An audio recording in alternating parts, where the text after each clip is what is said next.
The stars were out at day one of Chargers OTAs, and the connection between Justin Herbert and his new receiver Ladd McConkey is already starting to click.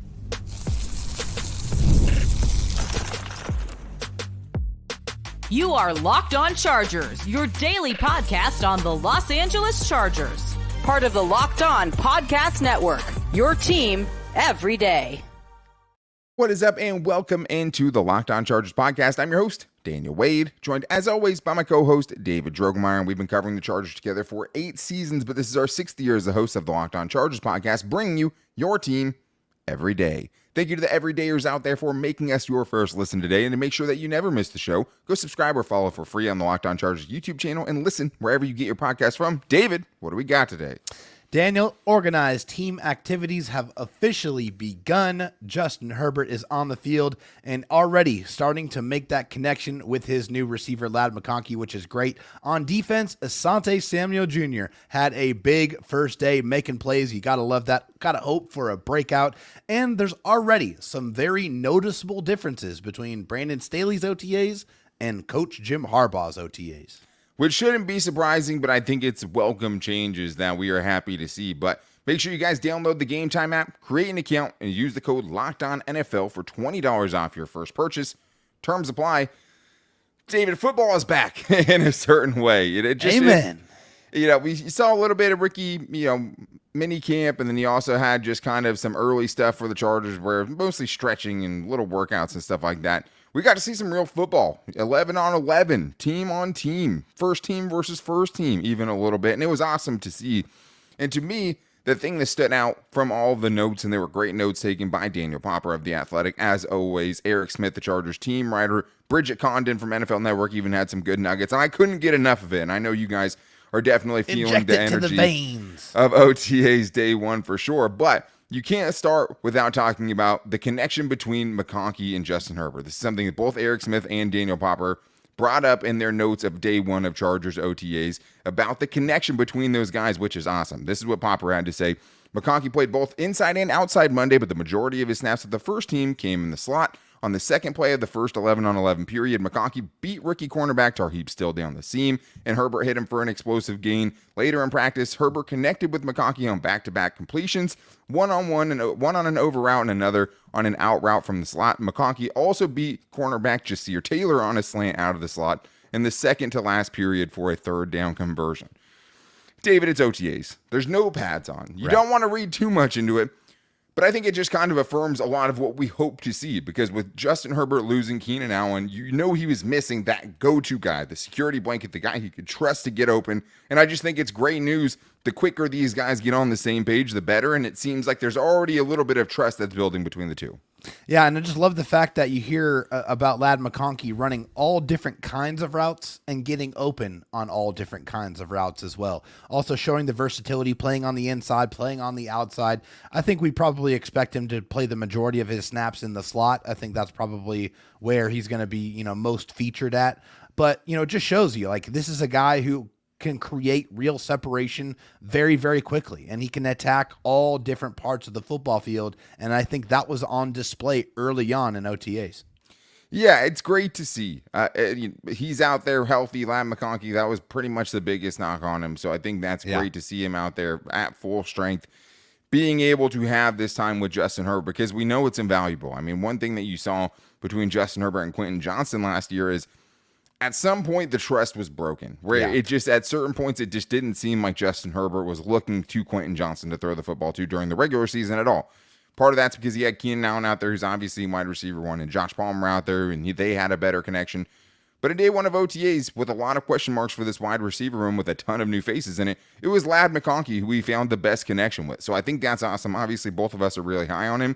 And I do think the inside-out thing is probably more about who you have, right? Sure. Like the guys where you think they fit best. And if you have two guys on the outside, then McConkey can go in there in the slot. But a lot of those guys should be able to pretty much line up anywhere between Josh Palmer, him, Quentin Johnston, or whoever it is. Yeah, DJ Chark, yeah. And the reason that we talked about the stars being out is because the Chargers had almost flawless attendance at day one of OTAs. According to Daniel Popper, the only guys that missed were Bud Dupree and Gus Edwards. And I'm not going to crucify those guys without knowing what the reason is. I'm sure they have the reasons. I mean, Bud Dupree just signed. Who knows where he's even living at this point or what those Yeah, probably still accommodations trying are to like. get his family situated, right? Absolutely. And that's just total, speculation, but like you just don't know. So I'm not going to crucify. But I do think that at the same time, that's awesome that you're getting the guys there that you are getting. You get Joey Bosa and Khalil Mack out there after they didn't go to the first mini camps for this team and were doing their own thing. Joey Bosa would rather be with his brother in Florida working out. That's what he does, yeah. But he's making a concerted effort to get out here with this team. And I think for a team that has a new defensive system, a new offensive system, to get, all but 2 guys out of the 89 guys, 88 guys on your roster right now, that's a great sign for this team kind of getting on the right page early. It is, and I think it really reflects well on them and reflects well on Coach Harbaugh and the kind of the reverence that they have for Coach Harbaugh. I think that really speaks volumes, and it's really just good to see. I mean, right, the more guys you have out there, the more veterans that you have out there, the more that they set the example with all the younger players, all the rookie players saying, hey, yeah, I got 9-10 years in the league, if I'm a Khalil Mack here, but I'm still out here at voluntary OTAs, right? Yeah. You do not have to be there. These guys do not have to show up contractually. They don't have to be there, but they all decided to show up except for 2 guys. I think that speaks volumes to the respect that they have for this coaching staff and for the excitement, right? Yeah. Of having this new organization in this new direction. I think it shows that everybody is on board. Yeah, and the other thing that we saw out there was the people that are going to be protecting Justin Herbert, who might not be the stars, but probably should be because that's how important they are. And it was interesting, Dave, because the last time we saw the offensive line out there at practice, it was Jamari Sawyer at right guard or at right tackle and Trey Pipkins at right guard, but Joe Alt wasn't there yet. So we got to see what the starting combination of it was. And then according to Daniel Popper and Eric Smith, it looked like this. Left tackle, Rashawn Slater. Left guard, Zion Johnson. No surprise there. Center is Bradley Bozeman. But with the starting unit, at least at the beginning of it, it was Trey Pipkins at right guard, and then Jamari Sawyer at right guard, and then Trey Pipkins at right tackle. But then when it went to the second team, it was Trey Pipkins at right guard and Joe Alt at right tackle. So I think that shows you right there where it's basically, this is kind of what I took away from it. Looks like there is a competition between Jamari Sawyer and Trey Pipkins for the starting right guard position, because I think we all think that Joe Alt was going to take that starting position later on, right? But it also means, too, if somebody's going to go in there to be the swing tackle, it's probably Pipkins. If he wins the right guard job, it's like, hey, you're right guard, but if one of these tackles goes down, you kick out, Jamari Sawyer fills in. Yeah, and it seems like just both of those two are going to be battling it out for those 2 positions, either right guard or right tackle, because, those guys kind of interchanged according to the notes, that Daniel Popper provided. You had, Trey Pipkins in there at right tackle and Jamari Sawyer out there at right guard. And then when Joe Alt was in there at right tackle, then you had Trey Pipkins at right guard. So, and hey, that's not really as much of a surprise because Coach Harbaugh said that he believes that Trey Pipkins is one of his best 5 offensive linemen. And you're seeing that transition very, very early, that there is going to be a real competition there for who is going to start at right guard. I think that is going to be something that's going to be between Trey Pipkins and Jamari Sawyer. And I think eventually, the heir apparent at right tackle is Joe Alt. He was drafted with the 5th overall pick. I think that's exactly what is going to end up happening. But it's going to be a fierce battle at that right guard position. Yeah, and you love competition. Absolutely. And it was hard to watch the Chargers not bring in legitimate competition for Zion Johnson or Jamari Sawyer. But if you have Trey Pipkins playing there, we'll see how it works out. But I think like we talked about before, if it's not working out right away, hopefully you go sign a veteran to potentially push whoever it is that's leading that race right now, especially if you're not really impressed with either of them. I think the other kind of interesting thing was out of the second team offensive line, it was Carson Barnhart, who was the only undrafted free agent that was on that second team unit, along with Jordan McFadden and Brendan Hymus, Joe Alt, Foster Sorrell. So that was interesting because it shows you kind of what we thought. The Michigan guy is going to kind of start ahead of the Willis Patricks that we talked about yesterday, the Bucky Williams. And those guys have to go past the Brendan Hymuses and the Jordan McFaddens, and in this case, the Carson Barnhart. So competition is great. I like what they're doing there right now. I think it's probably the right decision with the personnel that they have there right now. But it has to work out because obviously Justin Herbert is the biggest commodity on this team, and you have to protect him much better than you have over the last couple of seasons. But There was more to get to from this OTA, including Asante Samuel Jr. having a big day, but also some bad news with Junior Colson having to leave practice with an injury. We're going to talk about all that and more in today's Locked On Chargers podcast.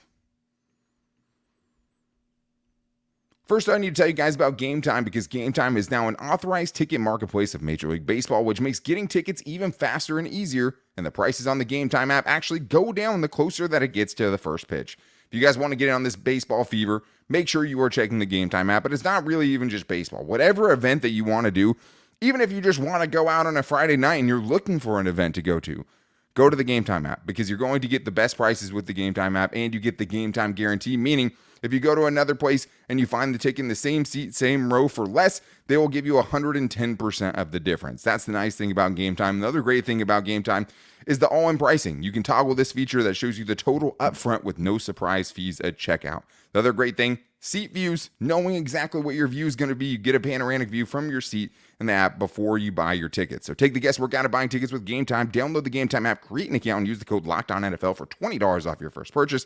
Terms apply. Again, create an account, redeem the code LOCKEDONNFL for $20 off. Download the Game Time app today. Last minute tickets, lowest price guaranteed. David, we did get to see one player defensively stand out for the Chargers, and I think it's a name that gets you excited, given what the question marks are on this Chargers defense going into the first year under Jesse Minter and just in this Jim Harbaugh regime in general. And it was Asante Samuel Jr. I think there are fair questions about how well he fits into Jesse Minter's defense. I mean, he is the guy who played the best out of all the guys they currently have, right? He's the closest thing to a CB1 that they have on this roster. And it was nice to see him get off to a quick start in Jesse Minter's defense, according to Daniel Popper and Derek Smith.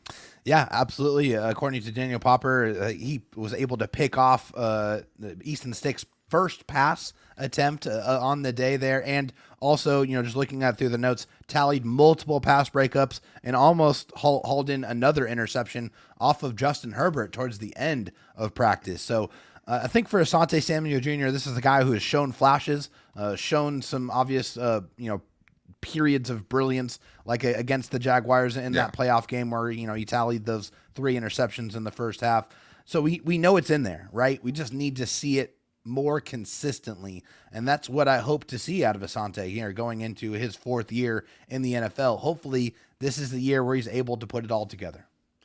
Yeah, and like with the Chargers in the past, we've seen some guys have year 4 breakouts, usually playing linebacker, right? But we saw Michael Davis once upon a time. Things kind of clicked for him. He was a total liability. He was a special teamer. And then he turned into the best Chargers corner one year, right? As an undrafted free agent, and things just started to click. Corner is a hard position. He's learning a new defense. So I think the nice thing is just, it's hard to get too excited about Easton Stick and intercepting Easton Stick, because we saw what the Easton Stick experience was last year when he had to start for an extended period of time. But having, multiple pass breakups, an interception in practice in his first day going 11 on 11 in this new defense is definitely something that you like to see. Having what should have been a pick, according to Daniel Popper, on Justin Herbert feels definitely a little bit better while covering Quentin Johnston. The thing about Asante Samuel Jr. is it's felt like, when you talk about the Jaguars game, the 3 interception game that he's had, like it feels like he could be one of the elite ball hawks in the league. Yeah. Problem is, it's never been what his problem is, right? Like the problem with Asante Samuel Jr. has never been his playmaking ability or, his ability to break up passes and things like that. Even though I think you'd like to see the interception numbers be a little higher, I think you'd like to see him make plays on more footballs than he has. That's not a weakness of his game. The weakness is being able to play against the run. And it's not just tackling, but it's also containment, keeping contained, knowing where you're supposed to be, knowing what leverage you need to have to turn a running back or a ball carrier back into the rest of your defense. That's going to be the biggest issue. So I love seeing this from Zahn. I'm not trying to rain on that parade at all, but that's what's going to be what makes Asante Samuel Jr. a really, really good cornerback in this league. And if he can be a true CB1 for this team or not, is not going to be what he does right now in no pads. It's going to be how physical he can be and how disciplined he can be once the actual games start, even in preseason, training camp, whatever it is. On the less good side, to say the least, David, you did see Junior Colson leave practice with an injury. He was able to walk off the field with trainers, according to Daniel Popper. I think that's a good sign. He wasn't carted off. Doesn't mean everything, and you can't take that as just a, hey, he's going to be good. But I think that's the best sign that you could get in that situation. And I think that the hard thing is we didn't get to see if he would have been one of the starters defensively. And we'll talk about what the first look at the Chargers starting defense. But something you don't want to see, especially early on in OTAs. It's the absolute last thing anybody wants to see. I mean, the coaches finally get all of their players on the field for the first time. And the one thing that they just don't want is anybody walking off that field with the trainers. That's just the last thing that you want to see, especially when, you have a highly touted 3rd round pick linebacker that you have really high hopes for, that really understands the defense, that you feel like is poised to break out. The other thing we know about Junior Colson is this guy is tough as nails. I mean, this is a guy that's played with 2 clubs on his hands. So hopefully this is something that is more precautionary in nature than something that is serious. Obviously, we don't have any information on that injury yet. Hopefully we do get some news soon, and hopefully it is something that is minor in nature. Yeah, and if it is something minor, the reason I'm not super concerned, because you talked about him potentially breaking out. I mean, I don't know about that. I mean, he's just obviously breaking onto the scene. But I do think with the thing you can say confidently is that he has a great chance to start from week 1. And so when you're talking about a guy that could potentially be a starter for you, you want him to be out there. The silver lining here is that there's anyone that doesn't need as much time to learn what this defense is and how it's supposed to be played, it's Junior Colson. That's it. I think as far as looking at kind of the bright side, looking at the silver lining there, I think that's what you would look at, just because it's like you want him out there, you want him getting acclimated and adjusted to the speed of the NFL, because that is one of the huge things. Yeah. At this part of OTAs, not in pads yet, as long as it's something minor, I'm not super concerned about it. But it was nice getting to see the first look of the starting defense. And there's obviously some guys that we knew were going to be there. The starting edge rushers are Joey Bosa and Khalil Mack. Shocker. Starting safeties are Derwin James and Aloy Gilman. We know all that. But we did get to see Asante Samuel Jr., Christian Fulton starting on the outside. Dean Leonard and Cam Hart, I thought was interesting that they were getting some snaps with the first team as well, right? Especially Cam Hart, because I think we're bullish on him, and it'll be nice to see if he can push those guys in front of him. No doubt. Deion Henley and Denzel Perriman in the middle, which we don't know if it would have been Junior Colson, because Daniel Popper said it happened right before the 11-on-11 period, so we don't know what it would have been. That would have been a talking point for sure. Yeah. And I think that the defensive line is kind of how we expected it to, where it didn't seem like there was anyone that was out there a lot more than anyone else. It seemed like it was a true rotation of the defensive line, which with the guys that they have right there kind of checks out. Yeah, so that rotation on the interior of the defensive line was Poona Ford, the guy that they picked up in the offseason, Morgan Fox, and Tito Obonya, among others, according to Daniel Popper, that rotated in. But I think those are the 3 guys that we expect to see the majority of the time on that defensive line. I mean, Justin Aboigbe too. Yeah, for sure. So yeah, and I'm guessing he's among others. I think that the main thing there is by him saying, "Hey, these guys are all rotating and doing all those things." That there's nobody super cemented in their spot on the defensive line right now. Definitely not. And this isn't really a part of the off-season program where these guys are really going to be able to set themselves apart when they're not in pads or anything like that. The other interesting one was the slot corner position, which was manned at least at the beginning by Jasir Taylor, who started in that spot last year, but they did bring in Tarheeb Still. I think there's some other guys you could throw in there, undrafted free agents that could be potentially kind of vying for that spot. Makes me a little uncomfortable. You know what I mean? Like, just like when you see it out there, it's a little different, where it's like, man, if Jasir Taylor's only competition is a 5th round pick and Tarheeb Still, it feels like a position that is a huge question mark and you're kind of taking a huge gamble on. So it's not like we didn't know that was the case, but when you see it out there, you need Christian Fulton to bounce back. You need Asante Samuel Jr. to fit, and you need some of those other guys to work out too. But that is definitely the position in a room that has a lot of question marks. I think that's my biggest one, is just like, how is that slot cornerback position going to play out? It's also nice that we can just call it the slot cornerback position. We don't have to call it like star and money and, all these weird little terms. We just call it what it is. Yeah. And Derwin James is going to get his share there. There's going to be different guys that are going to be able to play some snaps and when Derwin was closer to the line of scrimmage, they did rotate in JT Woods and AJ Finley to play safety another good call as well. Yeah, so that's who are vying for safety 3 spot right now. And just kind of the way I feel about Jasir Taylor, obviously that's a starting position. Slots are starters at this point. Oh, yeah. Don't feel great about that. Hoping someone like a Jalen Phillips can come in and maybe make some noise there. Maybe Thomas Harper, the undrafted free agent from Notre Dame, with Chris O'Leary being the safeties coach, will have a chance to kind of show, hey, I can do this too. I can play a little on the slot too if you need me to, because that's what he did in college. But interesting just to see them all out there for the first time and kind of where their initial thoughts are, even though we know they're all subject to change. But one thing that did change was the way that the Chargers practiced in their first OTAs, because it was much different than what we saw from Brandon Staley. And my favorite part, hands down, was the fourth quarter finishing period. If you have a part of your practice that's called that, I'm going to be all in, because we know that's the number one thing this team has to change the narrative around this franchise. So we're going to talk about that and much more on today's Locked On Chargers podcast. First, I need to tell you guys about FanDuel, because it's winner take all time in the NBA and NHL, and FanDuel is giving you a shot to bring home a big win of your own. Right now, new customers get $150 in bonus bets with any winning $5 bet. That's $150 to bet on spreads, money lines, player props, and more. And that means literally what you could do is go in and pick the biggest favorite, even on the money line. You don't have to bet against the spread.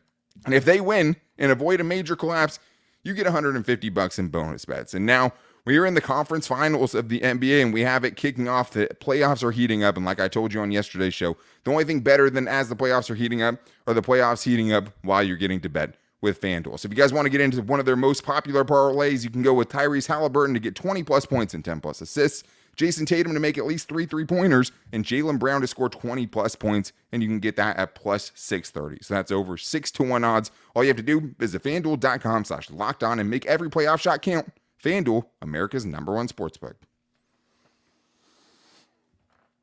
All right, David, well, let's get into the rest of the notes we have here from OTAs, and the thing that's leading here is just the differences between the OTAs that we're seeing this year in the first year of Jim Harbaugh and then what we saw in years past under Brandon Staley. And everything's fair to critique, and just because you're changing OTAs doesn't mean that everything's going to just work out better. Probably going to work out better because you have a much better head coach now. Yeah. But it was interesting to see kind of what these guys value. They're all trying to maximize the time they have. It's a very finite amount of time. It's a limited amount of time.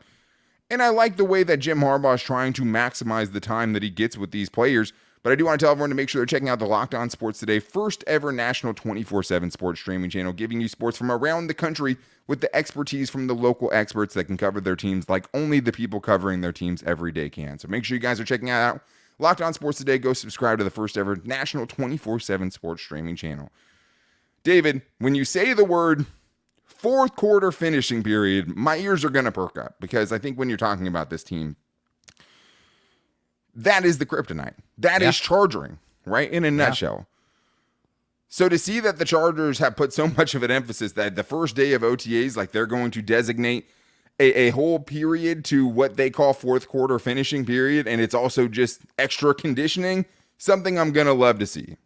Yeah, this is right here is from Daniel Popper of The Athletic. He said the team broke into groups for the fourth quarter finishing period led by Executive Director of Player Performance, Ben Herbert. Players rotated between several stations, including sled pulls, medicine ball carries, the last about 10 to 15 minutes before practice officially ended. And we've heard several players say, we want to be peaking in the fourth quarter. We want to be the guys that are beating the snot out of our opponents, and we want to submit them. You know, we want to destroy them, right? And to be able to do that, you have to have the conditioning and the stamina that allows you to be playing at your best when you're in the fourth quarter. So just that introduction of more conditioning in these practices, making sure these guys are ready to go in that fourth quarter when they need to put a ball game away, I think is music to my ears. And I think the way that you hear the beat reporters talking about the conditioning period kind of makes you realize that you never really heard about it before. Yeah, that's true. And Brandon Staley and his regime, one of the big things, especially with the injuries, was they were trying not to push the guys too hard. And this regime has talked to a lot of the same things as far as like, hey, it's better to not have to go 100% if you're pushing it too much and you could potentially get injured. At the same time, we're going to condition. And I'll tell you right now, I mean, if you all remember football practice, that's easily the worst part. You don't want to talk about 15 minutes of conditioning after a 2-hour practice. And Daniel Popper said it was a rather spirited final period considering the players had already been practicing for close to 2 hours. Bridget Condon from NFL Network saying there's going to be a lot of conditioning that maybe we haven't seen so strictly in the past. So that is different. And I love it. When you're changing the narrative, it starts here. Yeah. It can't be proven until the regular season. It can't be proven until you go out there and do it and you finish a game. Yeah. But it can't start in the regular season. It has to start now. That's right. And conditioning and being the team that other teams don't want to play starts here. Because the team that other teams don't want to play is the teams that are getting hands on their knees in the fourth quarter when things are getting tough. Yeah. And you're right there lining up, ready to go, right? Like that is how you finish games in the NFL. If you want to run it down somebody's throat when they know it's coming, you better be more conditioned than them.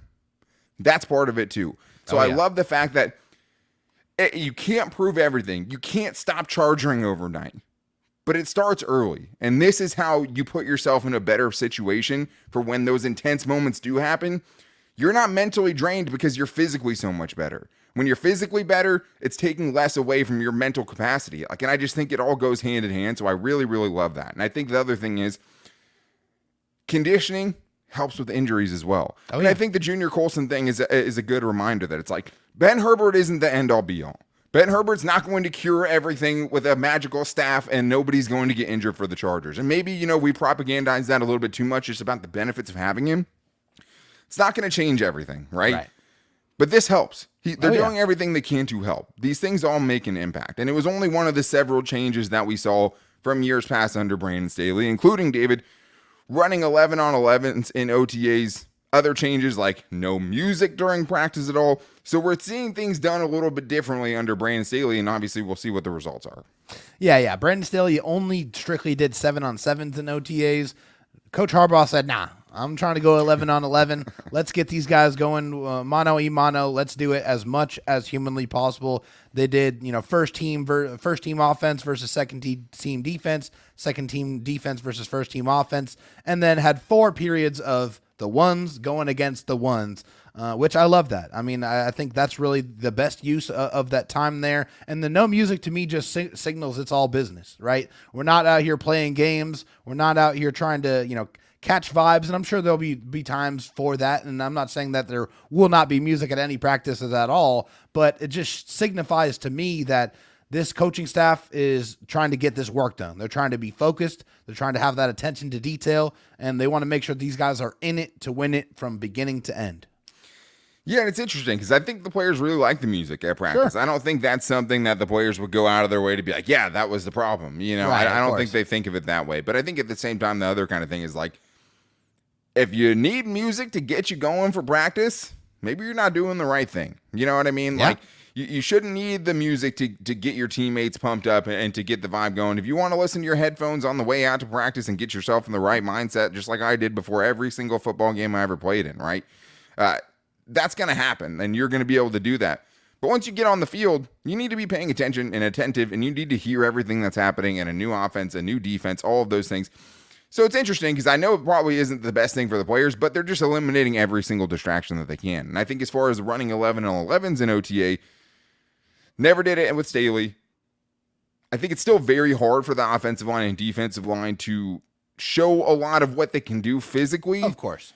But I think the main benefit for them is just like, we're going to take every single opportunity that we can to get you going through the motions, to make sure you're in the right spot at all time.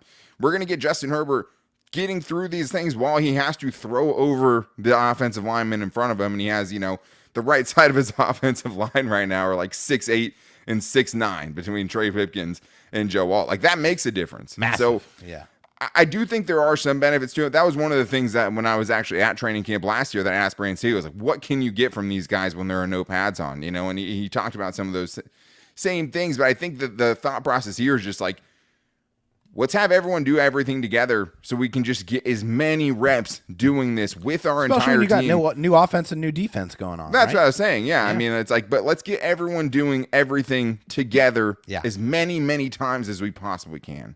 And all of those things will work out better for you. All of those things help. The repetition helps. And right now you're just kind of drilling things. So like, I don't think you're going to be able to tell if the running game improves in 11 on 11s with no pads on. Right. But it doesn't mean there's not any benefit to it either. I think there are things you can gain, or else Justin Herbert or Jim Harbaugh and all these guys wouldn't be doing it. There's a method to the madness. We're seeing it done differently, and I think it's exciting. Different is exciting. Getting away from the past failed regimes is exciting. And OTAs with no pads on are about as exciting as can be right now. So I love it. We also get another day of it today. You guys will see another OTAs come out. It's more notes coming out from that. So make sure you go to the only daily Chargers podcast out there tomorrow to make sure that you don't miss it by subscribing or following for free on the Locked On Chargers YouTube channel. and listening wherever you get your podcast from. You can also find the show and all of our thoughts on our social media accounts. You can find me on Twitter at DanTalkSports, David at DroTalkSD, and the show's page at Locked On LAC. You can also hit us up on Instagram at Locked On Chargers and our Locked On Chargers Facebook page. We're also probably doing a mailbag show or a buy or sell later in the week. We're going to get to as many practice notes and things like that as we possibly can. But make sure you guys are back here tomorrow as we break down the second day of Chargers OTAs, because we can't get enough of it. But until then, guys, take it easy and go Bolts.